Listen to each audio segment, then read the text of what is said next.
राधे राधे दोस्तों, मैं हूं डॉली शर्मा की रसोई एंड दुनिया में आप सभी का बहुत बहुत स्वागत है। दोस्तों, श्री गणेश जी महाराज जी के श्री चरणों में प्रणाम करते हुए और माँ सरस्वती के श्री चरण प्रणाम करते हुए मैं कार्तिक महात्म्य की कथा कहने जा रही हूँ। आज मैं आपको छठा अध्याय सुनाने जा रही हूँ। बोलिए विष्णु भगवान की जय, शालिग्राम भगवान और तुलसा मैया की जय।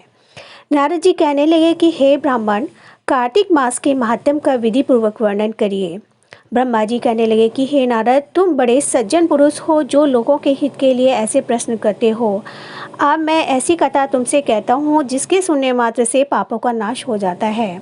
हे नारद, सूत जी इसी नवमश्रावण 30 में सौनक ऋषियों से कहते हैं कि हे ऋषियों, साधुओं का सत्संग अति पवित्र होता है और संसार के पापों को भय को दूर कर देता है, ज्ञानियों को मोक्ष देता है, कामना वालों को कामना पूरी करता है। श्री गंगा जी पापों को नष्ट कर देती हैं, चंद्रमा ताप को दूर कर देता है, कल्प वृक्ष दीनता को नष्ट कर देता है।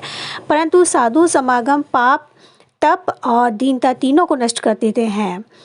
इसका आधा क्षण भी मोक्ष को देने वाला हो जाता है। इतनी वार्ता सुनकर ऋषि कहने लगे कि हे सूत जी, आप कृपा करके कार्तिक महात्म्य इतिहास का प्रसंग सहित सुनाइए। तब सूत जी कहने लगे कि हे ऋषियों, एक समय भगवान कृष्ण से कमल जैसे नेत्र वाली श्री सत्यभामा जी कहने लगी कि मैं धन्य हूँ और मेरे माता पिता भी धन्य हैं जिन्हें मेरी जैसी कन्या उत्पन्न हुई, जिसके पति आप भगवान हुए। आप 16,108 रानियों में से सबसे अधिक मुझसे प्रेम करते हो। जिस कल्पवृक्ष की पृथ्वी से लोग बात तक नहीं जानते वह मेरे आंगन में लगा हुआ है। अतः मैं आपसे एक बात पूछना चाहती हूँ। आशा है मेरे हित के लिए आप यह बात अवश्य बताएंगे। इतनी बात सुनकर कृष्ण जी श्री सत्यभामा का हाथ पकड़कर कल्प वृक्ष के नीचे ले गए और कहने लगे कि हे सत्यभामा, सब रानियों में तुम मुझको सबसे अधिक प्रिय हो। तुम्हारे स्नेहवश मैंने इंद्र से विरोध करके यह कल्प वृक्ष स्वर्ग से लाकर तुम्हारे आंगन में लगाया है। अब तुम मुझसे यदि गुप्त से गुप्त बात करोगी तो वह भी मैं बताऊंगा। सत्यभामा कहने लगी, हे स्वामी, पहले जन्म में मैंने ऐसा कौन सा पुण्य किया था जिससे मैं आपकी अर्धांगिनी बनी और गरुड़ पर बैठकर आपके साथ इंद्र आदि लोकों में भी जा सकती हूँ। पहले जन्म में कौन थी, किसकी कन्या थी, आप विस्तार पूर्वक कहिए। भगवान कृष्ण कहने लगे कि हे सत्यभामे, तुम विस्तार पूर्वक सुनो। मैं यह वृतांत विस्तार पूर्वक कहता हूँ। पहले सतयुग में, अंत में मायापुर में, अत्रि कुल में वेद तथा शास्त्रों को जानने वाला देव शर्मा नाम का एक ब्राह्मण रहता था। वह सूर्य का भक्त था तथा रात दिन अतिथियों की सेवा में लगा रहता था। उसके कोई पुत्र नहीं था, परंतु बड़ी आयु में उसके एक कन्या उत्पन्न हुई जिसका नाम गुणवती था। देव शर्मा ने चंद्र नामक अपने एक शिष्य के साथ अपनी कन्या गुणवती का विवाह कर दिया। चंद्र पिता के समान उसकी सेवा करता था। एक दिन देव शर्मा अपने दामाद के साथ लकड़ियां काटने के लिए हिमाचल के समीप गया। वन में इधर उधर फिरते हुए उन्होंने एक भयंकर राक्षस देखा। उसको देख वे दोनों भागने में असमर्थ हो गए और दोनों ही उस राक्षस के हाथ से मारे गए। परंतु उस क्षेत्र के प्रभाव और अपने कर्मों के कारण हमारे दूतों द्वारा विमान में बैठकर हमारे लोगों को प्राप्त हो गए। उन दोनों का मरण सुनकर गुणवती बड़ा रुदन करने लगी और पुकारने लगी कि हे पिता, हे पति, तुम्हारे बिना मैं कैसे रहूंगी? मैं किस प्रकार जीवित रह सकूंगी? तुम मुझे छोड़कर कहाँ चले गए? मेरे अन्न तथा भोजन का प्रबंध कैसे होगा? मेरे लिए अब कोई ठिकाना न रहा। इस प्रकार विलाप करती हुई वह वृक्ष की तरह मूर्छा खाकर पृथ्वी पर गिर गई और जब कुछ चेतना आई तो उसने घर का सामान बेचकर उन दोनों की अंत्येष्टि क्रिया की और मेरी भक्ति में सदा तत्पर रहने लगी। इस प्रकार कार्तिक मास आ गया और वह कार्तिक के व्रत करने लगी तथा एकादशी का व्रत भी करने लगी। एक समय वह ज्वर से पीड़ित हो गई।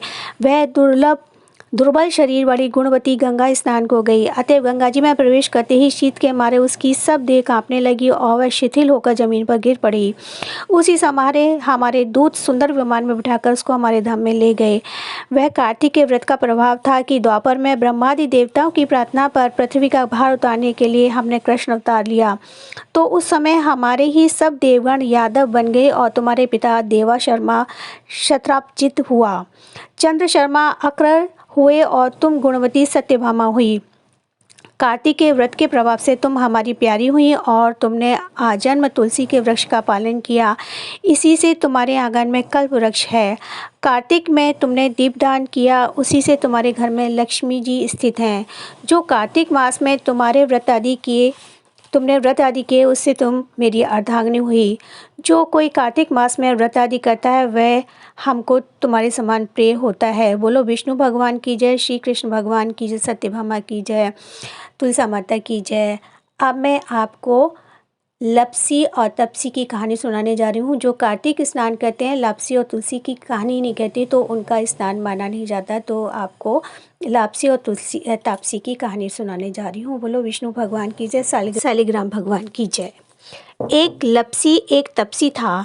तपसी तो भगवान की तपस्या करता था और लपसी सवा सेर की लस्सी बनाकर भगवान का भोग लगाता और लोटा हिलाकर जीम लेता था। एक दिन दोनों लड़ने लगे। तपसी बोला कि मैं बड़ा हूँ, लपसी बोला मैं बड़ा हूँ। इतने में नारद जी आए और पूछा कि तुम क्यों लड़ रहे हो। तपसी ने कहा मैं बड़ा हूँ और लपसी ने कहा मैं बड़ा हूँ। तपसी बोला मैं सारे दिन भगवान की पूजा करता हूँ और नारद जी बोले कि मैं तुम्हारा फैसला कर दूंगा। दूसरे दिन तपसी नहाकर आने लगा तो नारद जी ने 1.25 करोड़ की अंगूठी उसके आगे फेंक दी। उसने आँख खोलकर देखा तो 1.25 करोड़ की अंगूठी पड़ी हुई है। तब तपसी ने वह अंगूठी उठाकर बगल के नीचे दाब ली और तपस्या करने लगा। लपसी सुबह उठकर नहाकर 1.25 सेर लस्सी बनाकर भगवान का भोग लगाकर लोटा हिलाकर जीमने लगा। इतने में नारद जी आए और दोनों को बिठाया। तब दोनों बोले कि कौन बड़ा है। तब तपसी ने कहा मैं बड़ा हूँ। नारद जी बोले तू घोड़ा उठा। घोड़ा उठाया तो 1.25 करोड़ की अंगूठी निकली। तब नारद जी बोले कि ये अंगूठी तो तूने चुराई है, इसलिए तेरी तपस्या भंग हो गई, इसलिए लपसी बड़ा है। तपसी बोला कि महाराज मेरी तपस्या का फल कैसे मिलेगा। तो नारद जी बोले तेरी तपस्या का फल कार्तिक नहाने वाली देगी।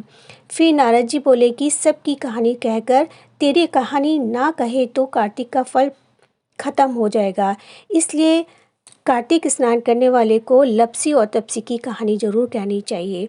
बोले विष्णु भगवान की जय, शालिग्राम भगवान की जय, तुलसा महारानी की जय। तुलसी महारानी नमो नमो, हर की पटरानी नमो नमो। कौन महीने में बोझ बोया तो कौन महीने में हुई हरियाली नमो नमो।